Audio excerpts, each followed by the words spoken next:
ជំរាបសួរបង បងក្រុមហ៊ុនទូរស័ព្ទបង បាទក្រុមហ៊ុនប្អូនជាក្រុមហ៊ុនទូរស័ព្ទបងណា ខ្ញុំចង់សួរមួយបង បាទអាចសួរបាន ថ្ងៃមុនខ្ញុំបញ្ចូលមរៀលទៅអត់បង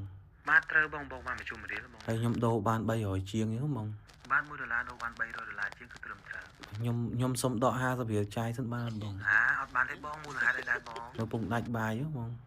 អត់បានទេណាបងណាលុយ$300ជាងនេះគឺជា300ជាប់ទេបងណាលុយបងពិតប្រាកដគឺតែ$1ទេណាបង អញ្ចឹង$300ជាងដូរបានហ្នឹងអាហ្នឹង$300ជាប់អញ្ចឹង បាទ$300ជាប់ទេបងពួកយើងដាក់ដើម្បីតាក់ទាញអតិថិជនបង ចុះបងធ្វើចឹងដែរមិនបញ្ចូលមរៀលឡើងមរៀលមកទៅចាំបាច់ដូរ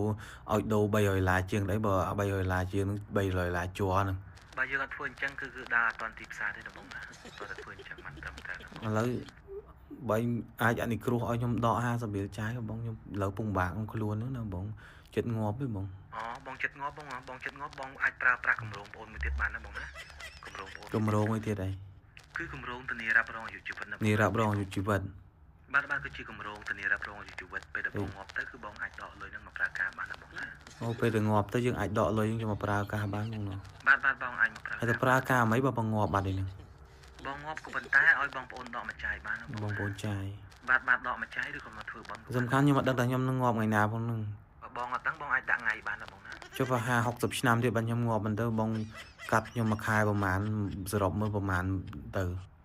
បាទក៏ប៉ុន្តែវាជាលុយរបស់បងទេបងណាគឺជាលុយរបស់បងទេក្រុមហ៊ុនអត់បានយកទៅណាទេបងណាបងអាចយកប្រើប្រាស់បានថែមទាំងបានការប្រាក់គុណនឹង3ទៀតណាបងណាបងអាចប្រើប្រាស់បានតាមចិត្ត ចុះប៉ះ10 20ឆ្នាំទៀតក្រុមហ៊ុនទូរស័ព្ទបងអាលីខ្សលប៉ុន្តែខ្ញុំទៅទាលុយពីណាបង អត់តលីទេណាបងណាឲ្យតែក្រុមហ៊ុនកាត់លុយអតិថិជនបានច្រើនគឺអត់តាណាទេ ខ្ញុំខ្លាចតែធានារ៉ាប់រងអាយុជីវិតធានារ៉ាប់រងទៅអាយុជីវិតជាប់ទៀតបង អត់ជាប់ទេណាបងណាអត់ជាប់ទេដោយសារតែបញ្ជាក់ចេញពីអាចារ្យភ្លុកច្បាស់លាស់ណាបងណាបងមានចាប់ណាបារម្ភបង អត់ទេបងខ្ញុំអត់មានចំណាប់អារម្មណ៍ទេបងណាបាទឲ្យដកចាយក៏អត់ទេបងគុំតបាយ បាទអរគុណជំរាបលា